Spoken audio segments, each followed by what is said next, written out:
प्रभु यीशु मसीह में मेरे प्रिय भाई और बहनों, आज 25 नवंबर की दिव्य कृपा की इस प्रार्थना में आप सभी का हृदय से स्वागत है। आज एक और नया दिन, एक और नया अवसर जो हमारे प्रभु ने हमें दिया है। हमारे जीवन में कितने ही आशीषें हैं, कितनी ही दया है जिसे हम प्रतिदिन अनुभव करते हैं। कई लोग अपने जीवन को लेकर शिकायत करते हैं, लेकिन याद रखिए, जिस जीवन को हम जी रहे हैं वही लाखों लोगों का सपना है। हम आज सुबह जाग उठे, जबकि कई लोग आज जीवित होकर भी अपनी आंखें नहीं खोल सके। इसलिए आइए पहले पल से ही हम प्रभु का धन्यवाद करें। धन्यवाद प्रभु, इस नए दिन के लिए, हमारे जीवन के लिए, हमारे परिवार के लिए, आपकी सुरक्षा और कृपाओं के लिए। मैं उन सभी का हृदय से धन्यवाद करता हूं जो प्रतिदिन इस प्रार्थना में शामिल होते हैं, कृपाएं पाते हैं और इस प्रार्थना को दूसरों तक पहुंचाकर बहुत सारे जीवनों को आशीष देते हैं। परमेश्वर आप में से प्रत्येक को भरपूर आशीर्वाद प्रदान करे।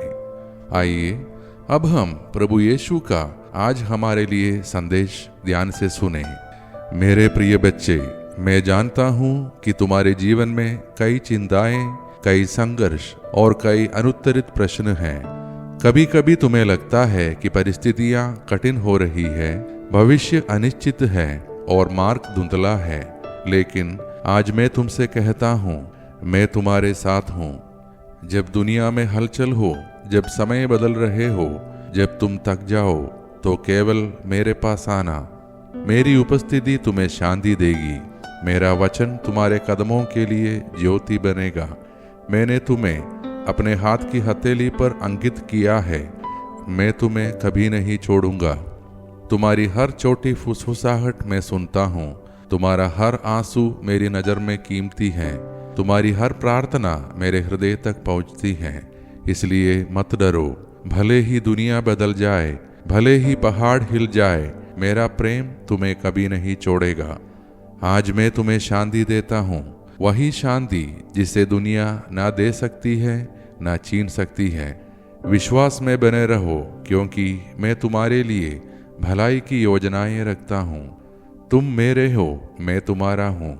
डरो मत, मैं हमेशा तुम्हारे साथ हूँ। प्रिय भाई और बहनों, आज का हमारा मनन का वचन संत लूकस का सुसमाचार से है, अध्याय 21, पद संख्या 5 से 11। यीशु मंदिर की शोभा देखते हुए शिष्यों से कहते हैं कि वह समय आएगा जब सुंदर पत्थर भी फूट फूट जाएंगे। फिर वह अंत समय के चिन्हों के बारे में बताते हैं, युद्ध, हलचल, अकाल, रोग, प्राकृतिक संकेत। लेकिन वह चेतावनी भी देते हैं, घबराना नहीं, यह तो होना ही है, परंतु अभी अंत नहीं आया। मेरे प्रिय भाई और बहनों, आज का यह वचन भविष्य के खतरों से डराने के लिए नहीं, बल्कि विश्वास में स्थिर रहने के लिए दिया गया है।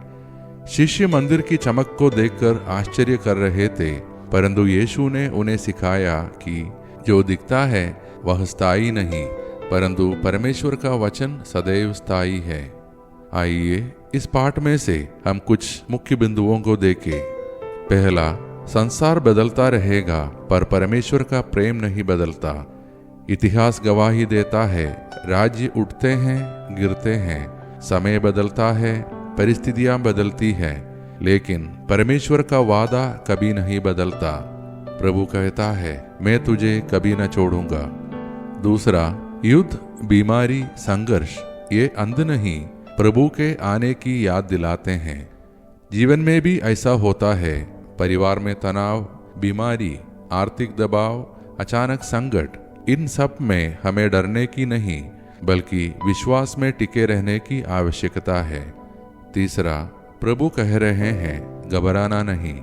जब आपके जीवन में आंधियां उठे, जब घर की समस्याएं बढ़े, जब आपकी प्रार्थनाओं का तुरंत उत्तर ना मिले, यीशु आज कह रहे हैं, घबराना मत, मैं नियंत्रण में हूँ। चौथा, हमारा विश्वास कठिन समय में चमकता है।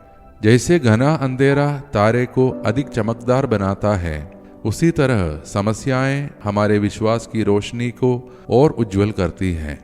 प्रभु उन लोगों को देखकर प्रसन्न होते हैं जो संघर्ष में भी कहते हैं, प्रभु मैं आप पर भरोसा रखता हूँ। 5वां, आज का संदेश, अपना जीवन परमेश्वर पर भरोसा रखकर जियो। जीवन अनिश्चित है परंतु प्रभु निश्चित है, इसलिए अपना परिवार, अपने बच्चे, अपना भविष्य प्रभु के हाथों में सौंप दो। उसी में सुरक्षा है, उसी में शांति है और उसी में स्थिरता है। तो अब आइए मेरे प्रिय भाइयों और बहनों, हम प्रभु में विश्वास करते हुए अपने आप को उनके हाथों में समर्पित करें और मिलकर प्रार्थना करें। हे सर्वशक्तिमान परमेश्वर, हम आज अपने पूरे हृदय से आपके सामने आते हैं। हम अपने परिवारों के लिए प्रार्थना करते हैं कि आप उन्हें स्वास्थ्य, शांति, एकता और आनंद से भर दे। हम अपने बच्चों के लिए प्रार्थना करते हैं, विशेषकर जो घर से दूर हैं। उनके गार्डियन एंजल्स हर पल उनकी रक्षा करे और उन्हें हर खतरे से बचाए रखे। हम बीमारों के लिए प्रार्थना करते हैं जो शरीर, मन या आत्मा से पीड़ित है। प्रभु आपके चंगाई भरा स्पर्श उन्हें चंगा कर दे। हम बेरोजगारों के लिए प्रार्थना करते हैं कि उनके लिए रास्ते खोले, अवसर दे। आपकी कृपा उनके लिए मार्ग बनाए। जो आज जन्मदिन और विवाह वर्षगांठ मना रहे हैं, हे प्रभु उन्हें और उनके परिवारों को अच्छा स्वास्थ्य, खुशी और शांति दे। जो संघर्ष में जी रहे हैं उनके लिए और उनके परिवारों के लिए उन्हें शांति दे, हिम्मत दे और उनका समस्याओं का समाधान कर दे। जो लोग हमसे प्रार्थना की आग्रह किए हैं, प्रभु यदि उनकी प्रार्थनाएं आपकी इच्छा के अनुसार हो तो उन्हें पूरा करें। हमारे राष्ट्र भारत के लिए हमारे नेताओं को बुद्धि दे, धार्मिक सद्भावना बढ़ाएं और हमारे देश में शांति और प्रेम बना रहे।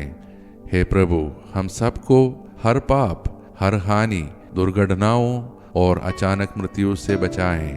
अपने पवित्र लहू की छाया में हमारी रक्षा करें। ये सारे प्रार्थनाएं और हमारे मन के अन्य प्रार्थनाएं हम समर्पित करते हैं हमारे प्रभु यीशु मसीह के नाम पर, आमीन। मेरे प्रिय भाइयों और बहनों, हम सब आज प्रभु के वचनों से शक्ति पाई, उनकी उपस्थिति में शांति पाई और उनके प्रेम से नए जीवन का साहस पाया। यदि आज की यह प्रार्थना आपके हृदय को छू गई है, आपके जीवन में शांति और आशीष लेकर आई है, तो मैं आपसे निवेदन करता हूँ कि इस प्रार्थना को लाइक करें और इसे अपने परिवार, बच्चों और मित्रों के साथ जरूर शेयर करें। आपका एक छोटा सा कदम किसी के जीवन में बड़ा परिवर्तन ला सकता है। हम कल फिर दिव्य कृपा की प्रार्थना में मिलेंगे। तब तक प्रभु हमें और हमारे परिवार को सुरक्षित और आशीषित रखे। आइए अब हम सब मिलकर अंतिम आशीष की प्रार्थना करें। ईश्वर को महिमा, देवदूतों को सम्मान मिले, शैतान को पराजय, पवित्र क्रूस को विजय मिले, विश्व में फैली कलीसिया को प्रतिष्ठा मिले, मृतकों को पुनरुत्थान, पश्चातापियों को स्वीकृति, कैदियों को रिहाई, रोगियों और दुर्बलों को स्वास्थ्य चंगाई, अनाथ तथा विधवाओं को न्याय मिले और विश्व के चारों दिशाओं में क्रिस्त की महती शांति और अनुग्रह की वर्षा हो। हम पर जो कि दुर्बल और पापी है, संपूर्ण विश्व पर उसकी सीमाओं तक हमारे प्रभु यीशु क्रिस्त की अनुकंपा और करुणा उतरे और छाई रहे, अब और अनंत काल तक, आमीन। धन्यवाद के साथ स्तुति गाऊंगा, हे